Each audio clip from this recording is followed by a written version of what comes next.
Hello student, welcome to the 8th lecture of atoms and molecules, also known as measurement of matter. Last lecture number 7 में हम लोगों ने मोल concept के कुछ question solve किए थे type wise. I think type 1, type 2 and type 3 हमने complete किया था। आज के लेक्चर में हम लोग टाइप 4 के क्वेश्चन स्टार्ट करेंगे। वो भी क्वेश्चन बहुत ईजी है, बट उसको हम लोग टाइप 4 में डाल रहे हैं ना। अगर हम लोग बात करें टाइप 4 के क्वेश्चन की, बिफोर स्टार्टिंग विद दैट, सबसे पहले हम लोग बच्चों फॉर्मूला रिवाइज करते हैं। मोल के क्या क्या फॉर्मूलाज थे। सबसे पहला फॉर्मूला था नंबर ऑफ मोल्स का given mass upon molecular mass. This is the first formula. Second formula what we have used is number of moles is equals to number of molecules upon Na, that is Avogadro's number. Correct. Third one, number of molecules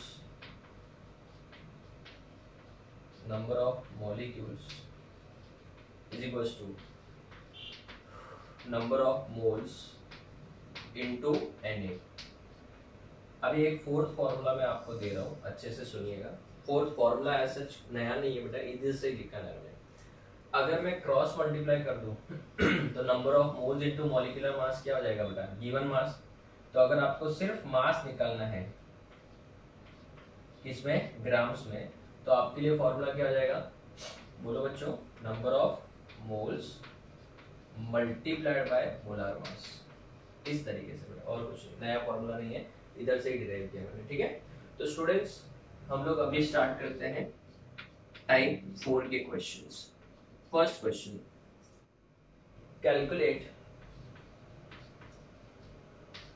calculate the mass of following। Calculate the mass of following, इनका मास निकालना है। First one 0.5 moles of H2O। Second one 2 moles of CO2। Third one 0.2 moles of O2, and the last one 5 moles of CaCO3। Calculate the mass of following। First one is 0.5 moles of H2O।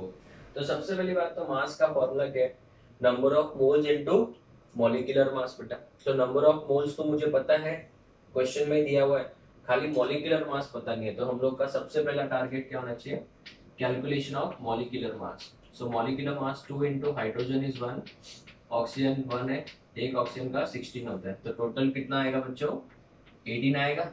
18 क्या, grams. Now we can calculate mass. What is the formula for mass, mass is equals to number of moles into molar mass. Now what is the number of moles, number of moles हमको दिया है question में बेटा कितना, 0.5 into 18, 18 5 90, but decimal आएगा एक digit के बाद, तो 9 आएगा। 9 क्या बेटा, ऑब्वियसली मास है तो क्या लगेंगे, ग्राम्स। आंसर आ गया 9 ग्राम्स। बस सिंपल है, 2 स्टेप में हो जाएगा।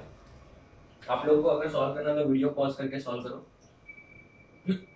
मैं यहाँ पे सॉल्व कर रहा हूँ, जिनको इधर बोर्ड से समझना है वो लोग बेटा वीडियो पॉज ना करके ध्यान से देखें। ठीक है, मॉलिक्यूलर मास 1 इंटू कार्बन का कितना होता है बच्चों, 12, plus 2 into oxygen is 16, 16 two 32 plus 12 44 grams हो गया, बराबर है। अभी हमको क्या पूछा है, कैलकुलेट द मास। तो मास का फॉर्मूला क्या है बताओ, यस ऊपर लिखा हुआ है, number of moles into dash mass molar mass. So what is the number of moles बेटा, 2 है, 2 इंटू 44 कितना आ जाएगा, 88 क्या, ग्राम्स। हो गया, सो सिंपल, इजी है ना। चलो अभी नेक्स्ट वाला, molecular mass is equals to 2 into oxygen का 16, 16 टू 32 ग्राम्स हो जाएगा। फिर क्या निकालेंगे बताओ, नंबर ऑफ, सॉरी मास निकालना है। मास का फॉर्मूला क्या है, number of moles with presentation into molar mass. Number of moles is 0.2 into 32. 32 to जा 64, तो 6.4 क्या आ जाएगा ग्राम्स. इजी था. चलो नेक्स्ट फोर्थ. कितना कितना मोल्स है? 5 moles of CaCO3. 5 moles of क्या दिया बच्चों? CaCO3. 1 second. 5 moles of CaCO3 दिया हुआ है. ठीक है. अभी अगर हमको पूछा है कैल्शियम का बेटा कितना होता है, 40 होता है. ठीक है, वो एग्जाम में दिया होगा, डोंट वरी. तो सबसे पहले क्या निकालेंगे? Molecular mass. बोलो कैल्शियम का 40, एक कार्बन है, एक कार्बन का 12, 3 इंटू ऑक्सीजन का 16. This comes out to be 100 क्या ग्राम्स. 100 ग्राम्स हो गया. नेक्स्ट अगर मैं मास की बात करूँ, मास तो number of moles into molar molecular mass. Number of moles कितना दिया? 5 इनटू मॉलिक्यूलर मास कितना दिया? 100. So this comes out to be 500 क्या ग्राम्स. हो गया. इजी था. एक क्वेश्चन और करें.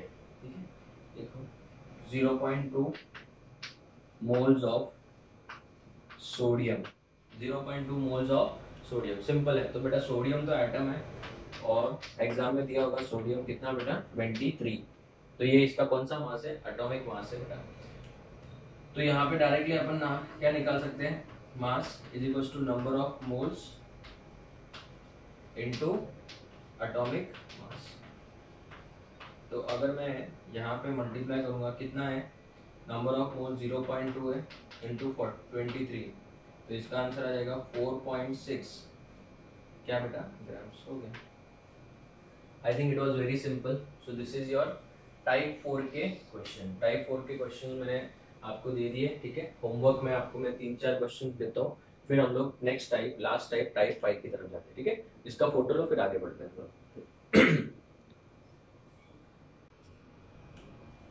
Okay students, so let's move to the last and final type, type 5.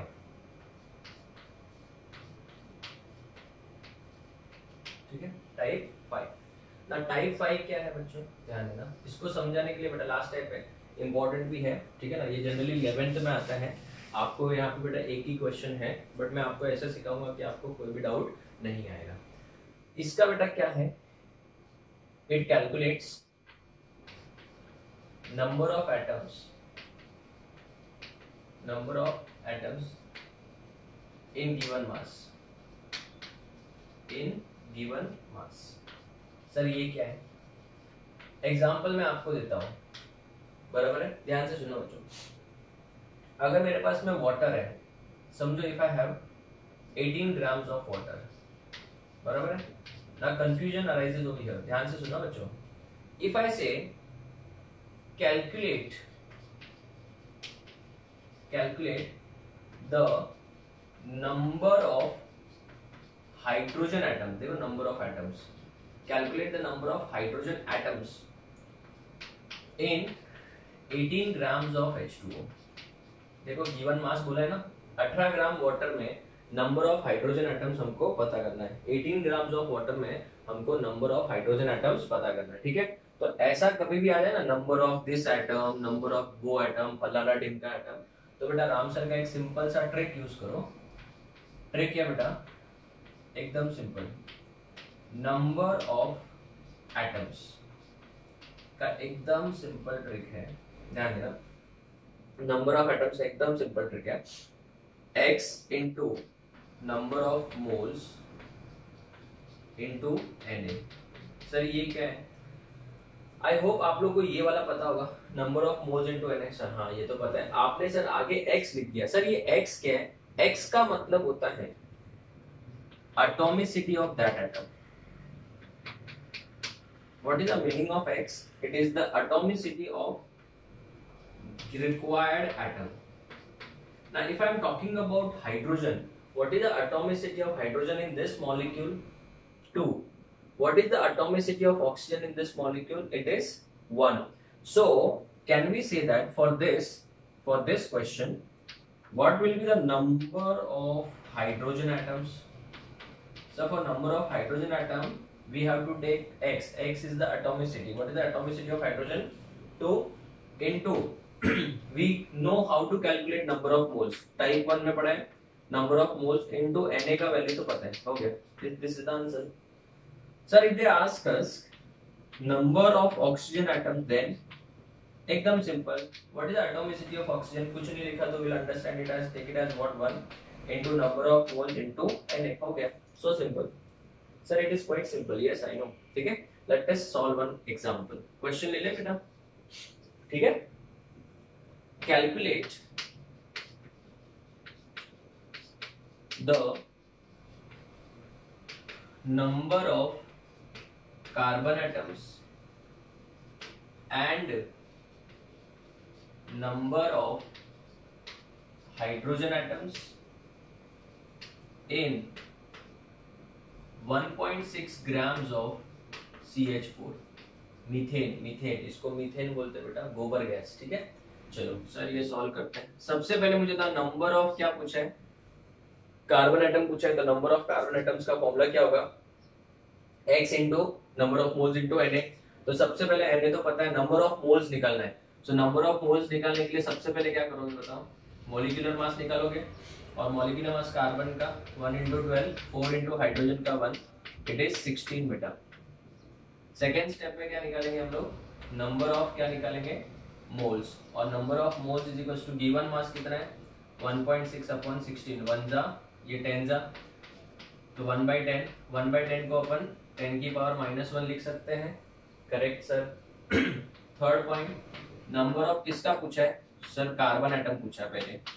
So number of carbon atoms is equal to, what is the number of any atoms, क्या formula है, x मतलब atomicity. What is the atomicity of carbon in CH4, 1 into number of moles into Na.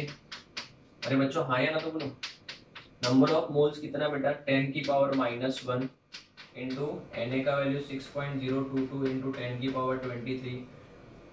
23 में से 1 गया, 22 बचेगा. सो number of carbon atoms is 6.022 into 10 की power 22. हो गया बेटा, एकदम simple. Number 4, number of hydrogen atoms. Number of hydrogen atoms का फॉर्मूला क्या होगा, x into number of moles into Na. What is x, what is the atomicity of hydrogen. यहाँ पे कितने हाइड्रोजन है, 4 है. सो 4 into number of moles into Na. बराबर ना बच्चों. सो 4 इंटू नंबर ऑफ मोल्स कितना है, 10 की पावर -1 इंटू 6.022 इंटू 10 की पावर 23. बच्चों ध्यान देना, इसको इससे मल्टीप्लाई करो, ये कितना हो जाएगा, 24.088 इंटू 10 की पावर 23 में से 1 गया, 22. हो गया, एकदम सिंपल था. चलो एक क्वेश्चन और करें. Calculate the number of Al+3 ions in, एक सेकेंड कैलकुलेशन करते अपन, 10.2 grams of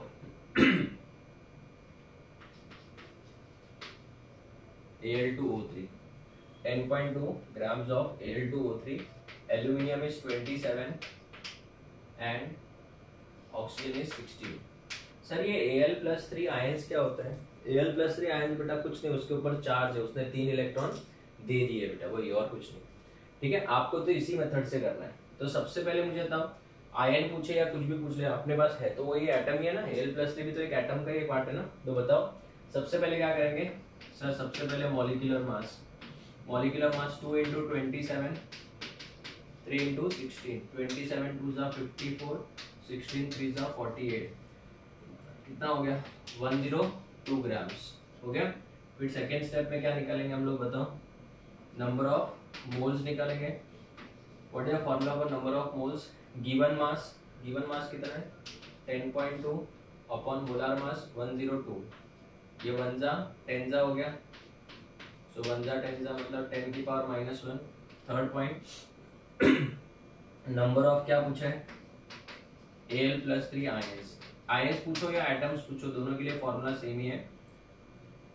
x into n into Na. What is the atomicity of aluminium, it is 2 2 into number of moles कितना है 10 की पावर -1 इंटू 6.022 इंटू 10 की power 23। तो इसको और इसको मल्टीप्लाई करो, इसको और इसको, दिस विल बी 12.044 इंटू 10 की पावर 22 हो गया। Any doubt? पक्का? चलो अभी होमवर्क में लिखो बच्चों टाइप 4 के क्वेश्चंस। ठीक है, पहला calculate mass of A 0.5 moles of NH3, 2 moles of CO2, 2 moles of H2O ले लो, 3 A B C, 3 moles of NaOH, D, 5 moles of CO2। ठीक है ना। टाइप 5 के क्वेश्चंस, एक ही क्वेश्चन देता हूँ, calculate number of carbon hydrogen oxygen atoms in 18 grams of glucose C6H12O6। ठीक है ना, एक बड़ा सा क्वेश्चन ही दे दिया बेटा। तो यहाँ पे अपना मोल वाला जो पार्ट था बेटा, जो कि जनरली 11th में आता है, आप लोग का इसका एक डाउट सॉल्विंग लेक्चर भी हो चुका है। ठीक है ना, तो आप लोग इसको अच्छे से पढ़ लीजिए, टाइप 4 एंड टाइप 5। मेरे हिसाब से तो मैंने अच्छे नंबर ऑफ एग्जांपल्स सॉल्व भी करवाए और होमवर्क में भी दिए। तसल्ली से घर पे इसको सॉल्व करिएगा। यहाँ पे आपका कंसेप्ट ऑफ मोल खत्म हो जाता है और अभी हम लोग स्टार्ट करेंगे what is the meaning of an ion. Ion क्या होता है, कैसे केमिकल फॉर्मूला बनता है। ये देखो, जैसे ये Al2O3 बेटा, ये फॉर्मूला बना कैसे, ठीक है ना, कैसे पता चलेगा कि इसको Al2O3 ही लिखना है, Al3O2 क्यों नहीं लिख सकते, इसके पीछे रीजन क्या है, वो सब हम लोग अभी पढ़ेंगे। ठीक है, तो आयन का मीनिंग क्या होता है बेटा, उसके बारे में डिस्कशन करेंगे। तो इसका फोटो लो, फिर हम आगे बढ़ते हैं।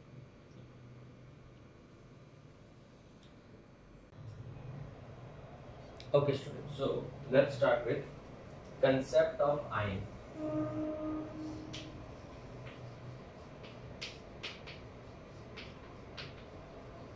ठीक है ना, आयन वर्ड समझने से पहले हमको सबसे पहले द टर्म वैलेंसी पढ़ना पड़ेगा एंड उसको क्लियर करने के लिए हमको इलेक्ट्रॉनिक कॉन्फ़िगरेशन करके वर्ड है, उसको समझना पड़ेगा। ठीक है सर, ये क्या है जरा समझाओ। अभी डिटेल में समझाऊंगा, डोंट वरी बेटा, ध्यान देना। जब कोई भी हमारे पास में एटम होता है, कोई भी एटम के अंदर सबसे पहले क्या होता है बेटा, एक न्यूक्लियस होता है जिसके अंदर क्या होते हैं, प्रोटॉन्स एंड न्यूट्रॉन्स, और ये होते हैं शेल्स। इस तरीके से एकदम ध्यान से सुना, तसल्ली से। फर्स्ट वाले शेल का नाम है के शेल, इसका L, इसका M, इसका N। ये क्या है बेटा, शेल्स, जिसको आप ऑर्बिट्स भी बोल सकते हो। के शेल, के ऑर्बिट, के L shell, M shell and N shell. इनके अंदर कौन रिवॉल्व करते हैं, इलेक्ट्रॉन्स। कौन रिवॉल्व करते हैं, इलेक्ट्रॉन्स अराउंड द न्यूक्लियस। ऐसा किस शेल में कितने इलेक्ट्रॉन्स आ सकते हैं, ये फर्स्ट शेल है बेटा। तो यहाँ पे n इज इक्वल्स टू 1, ये 2, ये 3 और ये 4 हो जाएगा। ठीक है ना। चलो अभी किसी भी शेल में कितने इलेक्ट्रॉन्स आ सकते हैं, number of electrons in a shell is given by the formula 2n²। किस फॉर्मूला से देते हैं बेटा, ये आगे वाले चैप्टर में भी आएगा, बट मैं यहाँ पे समझाने के लिए बता रहा हूँ। ठीक है, 2n² एक फॉर्मूला है जिससे हम लोग किसी भी शेल में कितने इलेक्ट्रॉन आ सकते हैं उससे ये पता लगा सकते हैं। तो समझो, अगर मैं बात करूं फर्स्ट के शेल की, अगर मैं के शेल की बात करूं तो उसमें नंबर ऑफ इलेक्ट्रॉन कितना आएंगे, 2 × 1 का स्क्वायर, क्यों n का वैल्यू 1 है के लिए, तो इसका आंसर आएगा सिर्फ 2 इलेक्ट्रॉन। कितना, 2 इलेक्ट्रॉन। अगर मैं बात करूं एल शेल की, तो 2 × 2 का स्क्वायर, 2 × 2 = 4 4 टू जा 8, इसका आएगा बेटा 8 इलेक्ट्रॉन्स। अगर मैं बात करूं m शेल की, सो 2 इंटू 3 का स्क्वायर, इसका आएगा बेटा 18 इलेक्ट्रॉन्स। अगर मैं n शेल की बात करूं तो 2 इंटू 4 का स्क्वायर, 16 टू जा 32 इलेक्ट्रॉन आए। हाँ यार बराबर है। अगर आपको नेक्स्ट अगर n का वैल्यू 5 दे दे तो आप पुट करोगे बेटा 50 आएगा आपको, ठीक है। चलो अभी सवाल उठता है ये कि कोई भी एटम स्टेबल कब होता है पता है? जब उसके आउटर मोस्ट शेल में 8 इलेक्ट्रॉन्स हो। कितने इलेक्ट्रॉन्स हो? 8। और जब किसी भी एटम के आउटर मोस्ट शेल में 8 इलेक्ट्रॉन्स होते हैं तो हम लोग बोलते हैं उसका ऑक्टेट क्या हो गया बेटा? कंप्लीट हो गया। हर एक एटम का एक ही सपना होता है बेटा। क्या सपना होता है? अपना सपना एक ही है बेटा, क्या कि अपना ऑक्टेट क्या हो जाए? कंप्लीट हो जाए, ठीक है। तो अगर मैं बात करूं बेटा सोडियम के बारे में, जिसका एटॉमिक नंबर कितना है? 11 है, बराबर है। तो मुझे ये बात बताओ, क्या सबके सब इलेक्ट्रॉन 11 इलेक्ट्रॉन पहले शेल में चले जाएंगे? सर नहीं, पहले शेल में तो 2 ही जा सकते हैं। तो फर्स्ट शेल में कितने गए? 2। दूसरे शेल में कितने जा सकते हैं? 8। तो दूसरे वाले शेल में 8 गए, ऐसे लिखना होता है बेटा। 8 गए। अभी बताओ 8 और 2 कितने हो गए बेटा? 10। अभी भी 1 इलेक्ट्रॉन बचा है, तो क्या वो 1 इलेक्ट्रॉन बेटा थर्ड शेल में जाएगा? थर्ड शेल में कितने जा सकते हैं? 18 जा सकते हैं। हमारे पास कितना? 1 ही पड़ा है, तो अपन यहाँ पे 1 इलेक्ट्रॉन डाल देंगे। तो इसका मतलब ये हुआ कि अगर मैं सोडियम की बात करूं, ये सोडियम है, ध्यान देना बच्चों, ये सोडियम है, ये इसका फर्स्ट शेल है जिसमें कितने इलेक्ट्रॉन है? ये 2 इलेक्ट्रॉन है, बराबर है। दूसरा ये के शेल था, ये एल है, ये एम है, एन शेल तो खाली पड़ा है इसका। दूसरे वाले शेल में कितने इलेक्ट्रॉन है? 8 है। 1 2 3 4 5 6 7 8 हो गया बेटा, 8 हो गया। एंड जो लास्ट वाला शेल है इसके अंदर सिर्फ कितने इलेक्ट्रॉन है? 1 ही इलेक्ट्रॉन है, बराबर है। तो इस वाले शेल को, ये सबसे बाहर वाला शेल है, इस वाले शेल को हम लोग बोलते हैं outer most shell,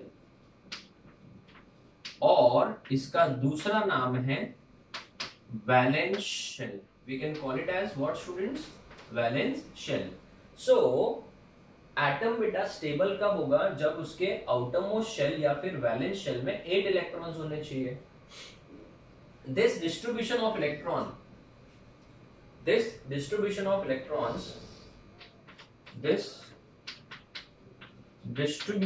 electrons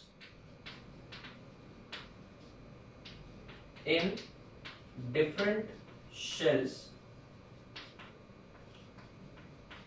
is called electronic configuration। Electronic configuration, इसको बेटा हम लोग क्या नाम देते हैं? इलेक्ट्रॉनिक कॉन्फ़िगरेशन, बराबर है। तो ये इलेक्ट्रॉनिक कॉन्फ़िगरेशन हुआ। अभी ये वाला जो शेल है, लास्ट शेल यही है, इसको कौन सा शेल बोलेंगे? Outermost shell. क्या आउटरमोस्ट शेल में 8 इलेक्ट्रॉन है? नहीं है ना। सो इसका मतलब क्या हुआ बेटा? ये वाला सोडियम इज अनस्टेबल। क्यों अनस्टेबल है बेटा?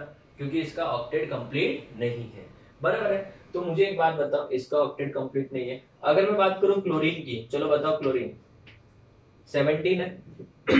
कैसे ब्रेक करोगे? पहले वाले शेल में 2 चले गए, दूसरे वाले शेल में 8 चले गए, तीसरे वाले में कितने जा सकते हैं? 18 जा सकते हैं। अपने को तो 7 की जरूरत है। तो 2 और 8 10, 10 और 7 17 हो गया। तो मुझे बताओ ये वाला कौन सा शेल है? आउटर मोस्ट शेल है।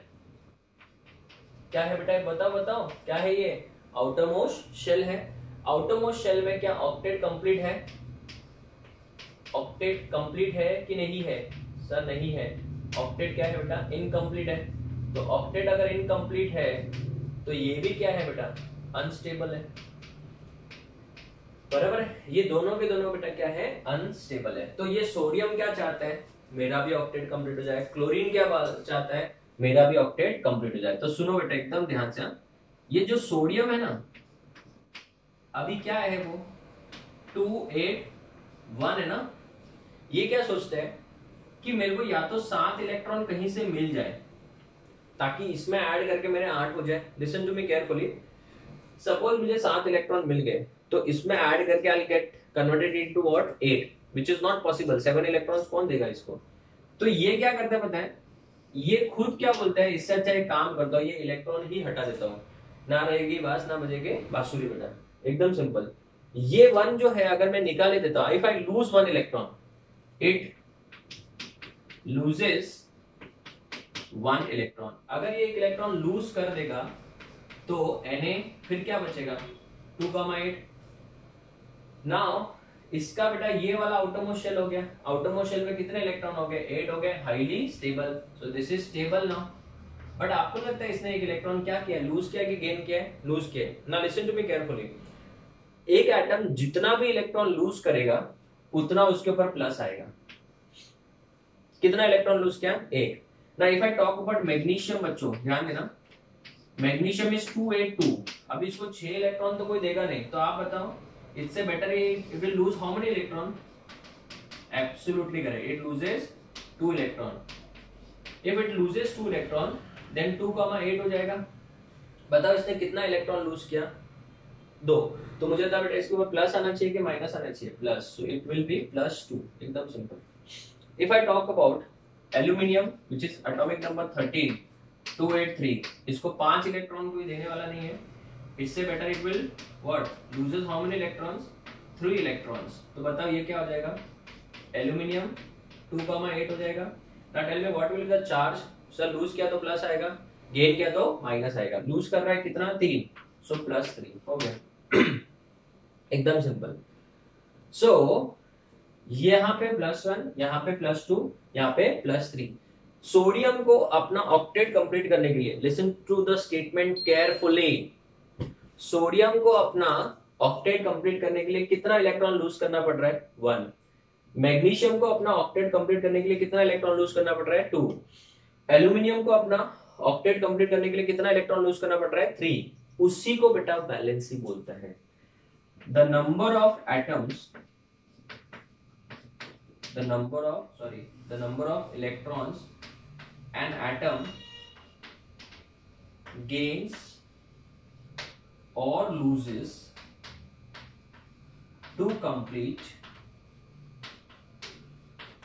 its octet is called valency।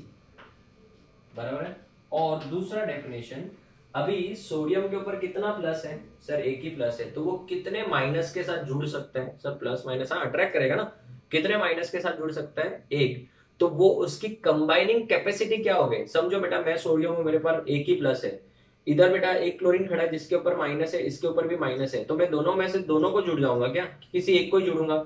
Sir एक को ही जुड़ोगे ना, तो मेरी कंबाइनिंग कैपेसिटी कितनी हुई? 1। हाँ मेरी जगह पे अगर मैग्नीशियम होता तो वो क्या बोलता? अरे मेरे ऊपर +2 का चार्ज है, इससे भी जुड़ सकता हूँ, इससे भी जुड़ सकता हूँ, तो मैग्नीशियम का वैलेंसी कितना हो जाएगा? 2, कंबाइनिंग कैपेसिटी 2।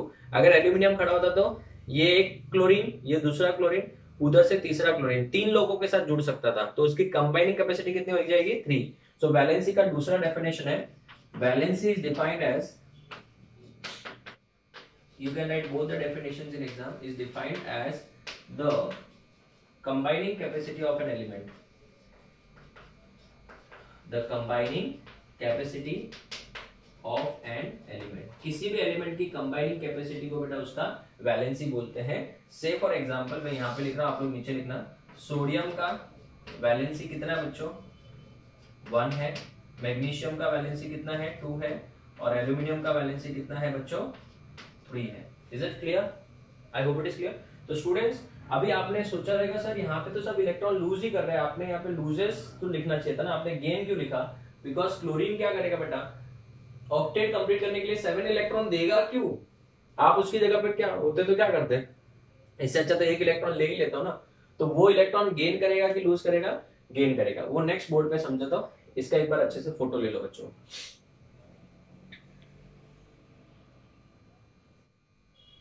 चलो अभी ये वाला पार्ट समझाता हूं मैं आपको, यहाँ पे ध्यान देना बच्चों।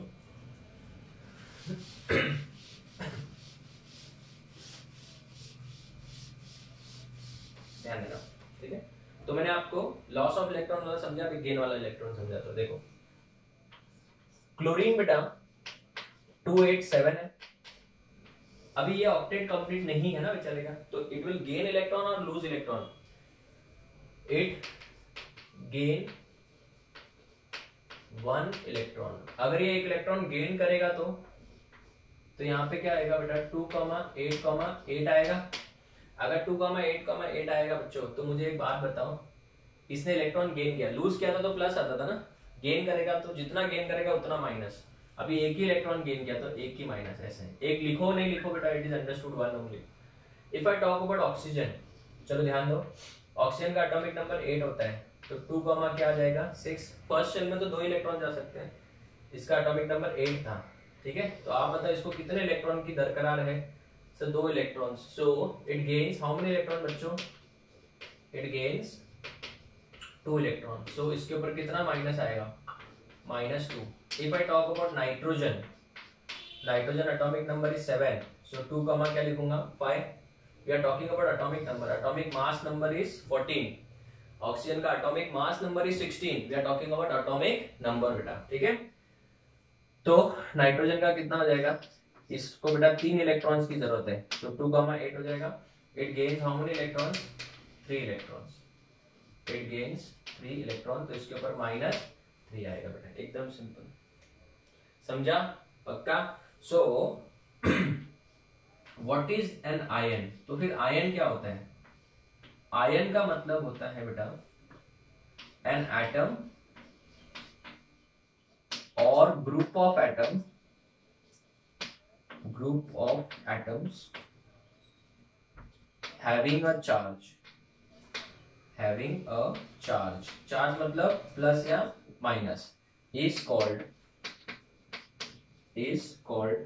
an ion। आयंस बच्चों 2 टाइप के होते हैं, एक जिसके ऊपर पॉजिटिव चार्ज होगा जैसे वहां पे देखो, और एक जिसके ऊपर नेगेटिव चार्ज होगा। जिसके ऊपर पॉजिटिव चार्ज होता है उसको हम लोग केमिस्ट्री में कटायन बोलेंगे, कटायन। जिसके ऊपर नेगेटिव चार्ज होगा उसको बेटा हम लोग क्या बोलेंगे, अनायन। तो ये सब क्या है, अनायन है, और ये सब क्या है, कटायन है बेटा, एकदम सिंपल। तो स्टूडेंट्स आज के लेक्चर में मैं यहीं पे स्टॉप करूंगा कि आयन क्या होता है।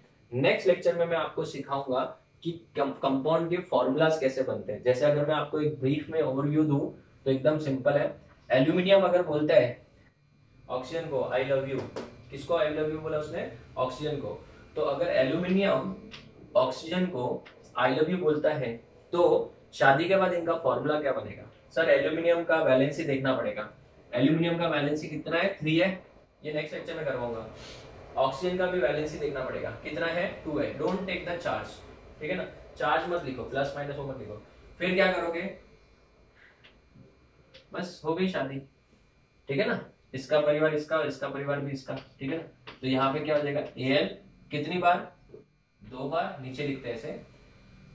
फिर O कितनी बार, 3 बार। तो आज देखो हमने देखा था कि Al का, एल्यूमिनियम ऑक्साइड का फॉर्मूला Al2O3 ही क्यों होता है, उसका रीजन देखो, एल्यूमिनियम क्लोराइड। अगर मैं आपको बोलूं कि चलो सोडियम क्लोराइड का फॉर्मूला बनाओ, तो आप क्या बोलोगे, सर सोडियम क्लोरीन से साथ शादी कर रहे हैं, बराबर है। तो सोडियम का वैलेंसी कितना है, 1।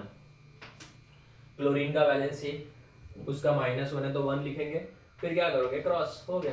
तो इसका फॉर्मूला क्या हो जाएगा, NaCl। इस तरीके से बेटा बहुत सारे फॉर्मूलाज मैं आपको बनाना सिखाऊंगा, but in the next lecture.